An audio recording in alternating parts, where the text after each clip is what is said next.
कि देश का प्रधानमंत्री जो मुसलमानों के साथ तो जो कर रहा था। गांधी को क्यों मारा गया?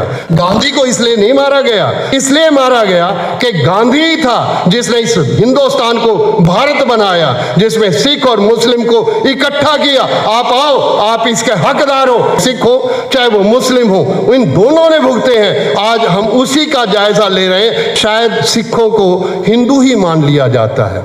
ये बहुत दर्द होता है सिखों को, सिखों के जहन में। सिख एक इंडिपेंडेंट, सारे ही सिख उस मस्जिद के चौफेरे खड़े हो गए कि हम इस मस्जिद को हाथ नहीं लगाने देंगे। मैं वो दिन भी नहीं भूलता जब 1984 में मुस्लिम समाज था, 500 ट्रक सिखों के फंसे थे मेवात में, एक भी ट्रक को तकलीफ नहीं हुई, एक भी ड्राइवर को किसी ने तकलीफ नहीं दी। मुझे खुशी है कि अदीब जी ने मुझे इस लायक समझा कि मैं आपसे बात कर सकूं। मुझे वो दिन याद नहीं, और याद आज भी है रहता है कि जब मुस्लिम को गुड़गांव में नमाज अदा नहीं पार्क में करने दी जा रही थी, तो एक मौका मिला कि क्यों ना नमाज को गुरुद्वारे के प्रेमिसेस में करवा दिया। मैसेज जाए कि ये देश हम सब का है, अकेला आपका नहीं, हम सब एक हैं। मुझे इस बात की खुशी है, अदीब जी आए, उन्होंने अपनी बात कही और मैं हैरान था। 13 महीने किसान बरसात में, धूप में, और किस किस हालात में 700-800 किसान शहीद हो गए, क्या हालात में गुजरे थे। मैं समझता हूँ कि उस दिन की नमाज एक नए किस्म की नमाज थी। उस दिन का आगाज़ एक नए किस्म का आगाज़ था कि देश का प्रधानमंत्री जो मुसलमानों के साथ तो जो कर रहा था, जो किसानों के साथ हो रहा था, वो हमारे सामने था। सुबह 9 बजे आए और उन्होंने तीनों कानून वापस ले लिए। मैं समझता हूँ कि ये सिख और मुस्लिम जब नज़दीक आए तो ये एक आवाज़ उठी कि इस आवाज़ में हम साथ हैं। एक आवाज़ उठी कि हम एक साथ चलना चाहते हैं। ये आवाज़ आज भी है। मैं कई बार कहता हूँ, मुझे खुशी है अपनी ज़िंदगी में, मुझे सरदार हुकम सिंह के लोकसभा के स्पीकर भी रहे। मुझे वो दिन भी याद है जो सरदार हुकम सिंह जी ने मुझे बताया था, क्योंकि हम तो उनकी गोद में पले और बड़े हुए। उन्होंने एक बात कही, जब एक 26 नवंबर 1949 को कॉन्स्टिट्यूशन का अडॉप्ट किया जा रहा था, तो सरदार हुकम सिंह जी और भूपिंदर सिंह मान, शायद खुर्शीद जी तो बहुत नज़दीक से जानते होंगे, वो वॉकआउट कर गए। जब उनसे पूछा गया कि आपने वॉकआउट क्यों किया, उन्होंने कहा कि ये कॉन्स्टिट्यूशन माइनॉरिटी को प्रोटेक्ट नहीं कर सकेगा।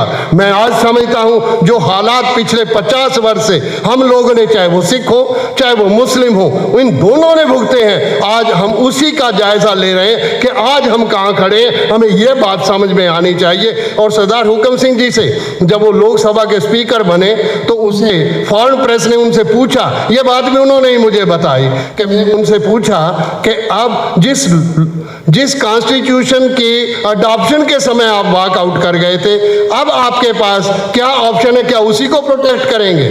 उन्होंने कहा कि हमारे पास कम से कम कोई लिखती दस्तावेज तो है जिसके बाद हम कर सकें। अगर ये लिखती दस्तावेज भी ना हुआ तो हम किसके आसरे खड़े होंगे? गांधी को क्यों मारा गया?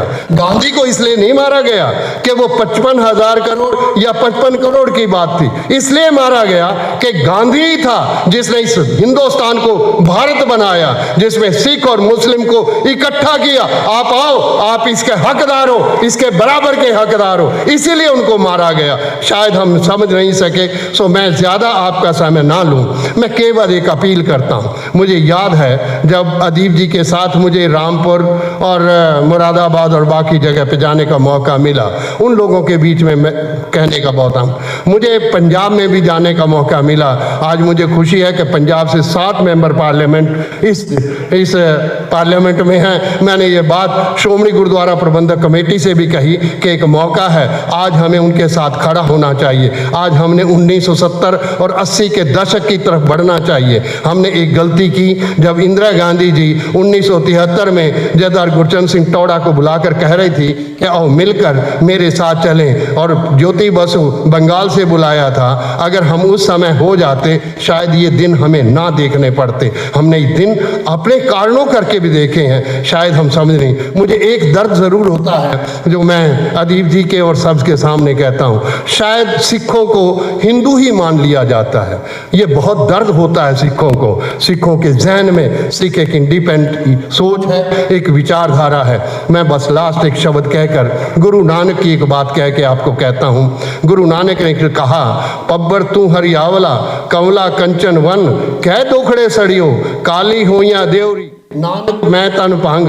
आगे गुरु नानक जवाब देते हैं, जाना पानी ना लहा जैसे ती मेरा संग। इसके मैं अर्थ कर दूं, बस इसका समापन करना चाहता हूं। गुरु नानक कहते हैं एक तालाब को संबोधित करके, तुम तो बहुत सुंदर थे, तुम्हारे अंदर तो कमल के फूल खिले थे, क्या कारण है तुम्हारे कमल के फूल मुरझा गए, तुम्हारी धरती काली हो गई, तुम्हारे पास पानी नहीं रहा और तुम्हारे अंदर तरेड़ें आ गई। कभी उस तालाब की जमीन को देखें तो उसमें तरेड़ें आ जाती हैं और तुम्हारी जमीन काली हो गई, इसका कारण क्या है? गुरु नानक ने आगे जवाब दिया, और जो तालाब ने कहा गुरु नानक के शब्दों में, जिनके साथ मेरे संबंध थे वो मेरे संबंध टूट गए हैं। मैं समझता हूँ खुर्शीद जी, आज हमारे आपस में संबंध टूटे हैं, क्या ये संबंध जुड़ सकेंगे? मुझे खुशी है कि जब मेवात में, जब नूह में हालात खराब हो रहे थे, एक मस्जिद के सामने ये प्रैक्टिकलिटी, क्या हिंदू इस प्रैक्टिकलिटी को समझ सकेगा? सारे ही सिख उस मस्जिद के चौफेरे खड़े हो गए कि हम इस मस्जिद को हाथ नहीं लगाने देंगे। मैं वो दिन भी नहीं भूलता जब 1984 में मुस्लिम समाज था, 500 ट्रक सिखों के फंसे थे मेवात में, एक भी ट्रक को तकलीफ नहीं हुई, एक भी ड्राइवर को किसी ने तकलीफ नहीं दी। कानपुर का चौक गुरुद्वारा बिल्कुल सेंटर में है, उसको हाथ नहीं किसी ने लगने दिया। ये आप लोगों की ताकत थी, हम लोगों की एक ताकत है, हमें अपनी ताकत को पहचानना है। बस लास्ट शब्द ये मैं कह दूं, ये हमारा भ्रम है कि शायद बहुत सारी पोलराइजेशन से हिंदू मेजॉरिटी उस तरफ है। अगर हिंदू मेजॉरिटी उस तरफ होती, आज उनके पास, अगर उड़ीसा के वोट अलग कर दिए जाएं तो आज भी उनके पास 31% से ज़्यादा उनको वोट नहीं मिला जो आज राज सत्ता कर रहे हैं।